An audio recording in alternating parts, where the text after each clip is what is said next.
Okay, now I'm recording. Um, this camera's giving me a hard time, probably because I'm on the other channel and probably because I've done too many videos in the last hour. Um, I had to babysit kids today, and my mother-in-law was here, and just a lot of factors that have prevented me from doing videos early in the day like I like to do. So it's kind of put me behind the eight ball tonight, and I'm determined to get it done. Let's get back into my movie countdown because everybody agrees with my movie countdown, right? Doesn't matter. Number 50. I've discussed this one before. The sequels were crap for the most part. The second movie isn't bad. I got to give credit where credit's due. The second movie's not bad except for one thing. I knew who the killers were at the start of the movie. I knew there's multiple killers, and I knew who they were right away. So the first movie, you have all these revelations and these interesting things that the first time you watch, you're like, wow, that's a surprise. I'm genuinely surprised. All right. So they put out your red herrings, and they kill red herrings off, and then they misguide you, and they make you think that somebody, oh, he's the killer. Oh, no, he's not. And oh, wait, maybe he is. The second movie just kind of paint by numbers, and to me, I knew who the killers were right away. And I remember being with friends of mine, like, how can you tell? I said, because they're making it obvious this time. And last time they made it obvious who it wasn't, so this time it'll be the guy who's obvious that it is, and he's working with that person. And they're like, oh. I said, yeah. And then when the reveal came up at the end of the movie, well, it kind of ruins the movie for them, right? You were right. Yep. Yep, we sat through an hour and a half just to find out I'm right. We could have sat at home and found that out. 49. A movie that is far too violent for my wife to sit through, and that's Goodfellas. She made it, literally made it 5 minutes in, and she's like, I can't watch this. Um, and it comes down to this. I have a dark sense of humor. So there are moments in this movie where Joe Pesci makes me laugh that make her cringe. And she might be cringing at the fact that it's played for laughs or the fact that I'm laughing at it. One way or the other, it's disturbing to her, and the entire movie I know doesn't necessarily get better. It's too bad because there are so many really, really amazing shots. Martin Scorsese is at his best here, as far as I'm concerned. There's so many great shots, so many great moments in this movie, and I may try again at some point, but it's maybe I'll have her take a drink or two. I don't know. There has to be some way because it's a great movie. De Niro at his best in this one, and De Niro's career right now is a crying shame compared to what it was back then. It was great back then. I don't know what happened. De Niro went right off the deep end. There's two in there, two peas in that one. Christian Slater, and pretty sure this is the only movie of his that's on the charts. No, not Heather's. No, not any other movie. No, not Cuffs. Cuffs isn't on this either. Pump Up the Volume is a fantastic movie. Now, if you watch it and keep in mind that Christian Slater was really stoned through most of it, I read an interview with him. I think it was in a Playboy magazine. I read an interview with him. Yeah, I read those magazines. I used to actually read the articles. Crazy. Where he said that he realized he had a drug problem when he was so high on cocaine at about 3 in the morning, he spent an hour having a conversation with a tractor. And that was during the filming of this movie. This movie features the acting debut of Samantha Mathis, who did a few movies after. She was in Broken Arrow with Christian Slater, which isn't a bad movie, but it's not on here either. Um, Pump Up the Volume has this great chemistry between the two of them that apparently was real because there's a scene in the movie where Samantha Mathis is topless. And Christian Slater made sure that guys who didn't have to be there got kicked off the set. So he went out like, all right, we're shooting this scene and you don't need to be here, you, and got them all booted out before he'd allow filming to start. Which I think shows an amount of respect for his co-star that is what pretty cool, especially considering this was the '80s where there was boobs everywhere in the '80s. When Yvonne and I watched movies together, and they're from the '80s, and there's topless girls, I have to turn to her and say, "This is just it's the '80s." So girls always just ran around topless, not in front of me. I never saw any of it, but according to movies, it happened all the time. Not that I ever saw any of it. No, sit at home and play Tecmo baseball and flipping Golgo 13. All right, number 47. This is a recent movie. Hey, look, there's a recent movie on here. Get out. Get Out was lower the first time I did this chart, but then I started really thinking about the movie, and it's really fantastic. And Jordan Peele shows just how amazing he is. There's a review for this movie on this channel, so I don't feel like I have to go into a lot of detail with this. Um, it it's nice to see a movie that has a social message without beating you over the head with it. There's nothing like a movie that has a message to it, and every 2 minutes you feel like turning to your friend and going, "Do you get it? Are they being subtle?" I don't think they are either. You get the message though, right? Killing is bad. Um, and you guys have seen those flicks, and very often you'll see it in documentaries too, where it's like pollution's horrible. We're gonna spend the next hour and a half talking about how it's kind of a bad thing. At the end of it, you're like, well, I didn't learn anything, but I learned the Earth's screwed. So I guess I kind of learned something, but I can't fix it. So, yay movie?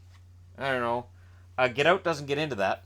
Get Out just has this really fun um, movie in that there's some fun parts, and when he's kind of stuck there, and his best friend is trying to explain it to the cops. That's some of the best dialogue in the movie, and some of the most entertaining stuff that I've seen in a movie theater. I was genuinely really, really entertained by it, and I know I'm going to watch it plenty of times. I'm just waiting for the kids to get older so they can watch it. 46.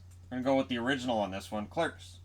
Kevin Smith at the start. This is black and white. It's as low budget as you can get. Some of the actors were paid by with the food that was in the convenience store.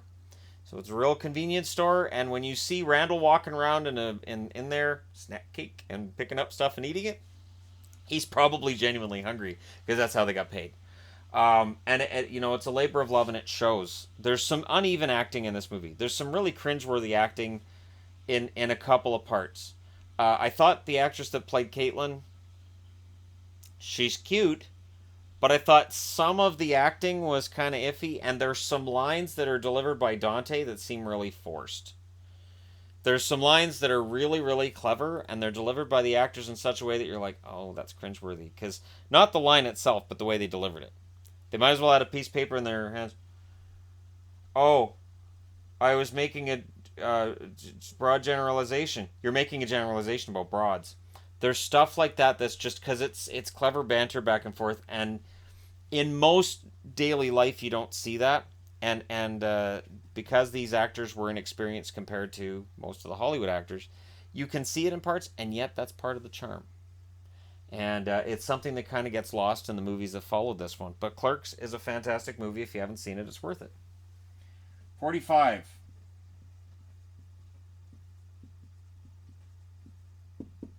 Guardians of the Galaxy. All I have to write is Guardians, because you guys know what Guardians is.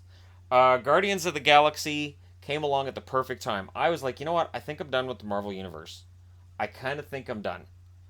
I don't want any more Avenger movies. I don't want to see any of this. And then I saw the ad for Guardians of the Galaxy, and I was like, oh, okay, I can watch that. But I waited till it came out on DVD. And I loved it. Absolutely loved it. It is that breath of fresh air that Marvel needs every now and then. The only concern I have is Guardians 2 wasn't as good as Guardians 1. I know they're doing more. I know they're going to show up in the Avenger movies. I've seen the trailer.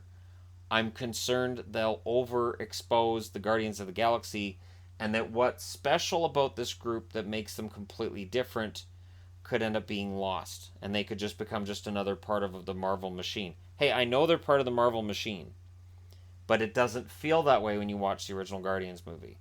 It feels like something completely different, whole other universe, completely just, yeah, he's from Earth, but outside of that, there's nothing in common with any of the other Marvel movies, and it's sort of fantastic for that. So I'm concerned, but the original movie stays nonetheless at number 45. Speaking of Marvel, how about that original Iron Man movie? The movie that started it all. You don't have a Marvel universe currently on screen and all these wonderful things happening without a successful Iron Man. Iron Man shows that Robert Downey Jr. was made to play Tony Stark, and it is a wonderful story. And I think what really gets me with Iron Man is it's not a big story. It's not as big as it could have been, and the parts where Tony's kind of learning what he's doing and he's a prisoner and he's figuring it out. That's some of the best Marvel stuff in the Marvel universe that's followed. Um, and it really, I think that the Tony Stark character saved Robert Downey Jr.'s career as much as Robert Downey Jr. has defined the Tony Stark character. You watch cartoons now, and every now and then I watch a cartoon of Marvel, and the way that they draw Iron Man slash Tony Stark now is it's Robert Downey Jr.'s Iron Man. So when they make um, the Iron Man cartoons and the Avenger cartoons, and you see Iron Man, he looks a lot like Robert Downey Jr.'s Tony Stark. Very very little difference. So um, he this movie was that watershed. It was that start, and so either you can love it or you can hate it for the universe that's followed. It's up to you, but for me, I really enjoy it despite I don't really particularly like Gwyneth Paltrow. I've never been a Gwyneth Paltrow fan. And I've never bought Tony Stark and her together. I just don't. And I don't know what it is. I just don't buy it. And I you know, I yeah. And then in Iron Man 3, well, it's a great movie, but to me, Gwyneth kind of, her character kind of, yeah. All right, I'm just going to drop that for now. 43. This one's going to surprise people. I'm going to write it as what it was called. Star Wars. No, no, not A New Hope. A New Hope was added after. When the movie made its initial run in theaters, it was just called Star Wars. I remember seeing in the theater, it just said Star Wars and then The Crawl. Like Empire Strikes Back and then The Crawl. That episode 4, episode 5, episode 6 stuff, that was added after. So George Lucas has been retrofitting stuff into Star Trek or Star Wars since the early 80s. Star Wars is a classic, but, and I almost hate to use this to say this, it's cheesy. Parts of it are downright cringeworthy for the dialogue, if not for the fact that you have fantastic actors playing these parts. It just, I mean, Alec Guinness reading the script right away was like, you kill me off. Just kill off Obi-Wan. No, just kill me off. The plan wasn't to kill Obi-Wan. And then there was even a plan at one point in Return of the Jedi that through the Force, Obi-Wan would regenerate and come back to life and help Luke in his fight against the Emperor and Darth Vader. Of course, the plan also was to have two Death Stars, and that it wasn't going to be Endor, it was going to be Kashyyyk. Which, why would you want to see the home world of the Wookiees when you can get Ewoks? Anyways, Star Wars is fantastic because George Lucas's now ex-wife edited it. Apparently, the initial edit was unwatchable. The movie was just terrible. So his now ex-wife fixed it and made it a much better movie. Sort of like Empire, Lawrence Kasdan was really the brains behind a lot of what happened there. Star Wars is still iconic. I still have it at 43, but there are so many different things with this movie that I don't like. And since he started messing with it, since George Lucas started messing with the special effects shots and some of the dialogue and added in all of these CGI creatures, it makes it really hard to sit through it now. And it's really hard to find an original version. I don't think the original version exists on DVD. I know it does on VHS, but even on VHS, if I had my VHS tape somewhere, the only ones I had were the DVX version, where they changed the audio. I don't know. I was all excited about it at first, and now I look back and I'm like, man, I wish I had the originals because they were pure. It was real. That was Star Wars. And Lucas has messed with them ever since. Thank God Disney took over and trashed the idea of all of them coming out in 3D. That was the plan. They're going to re-release all 6 movies in 3D. Cash grab. 42.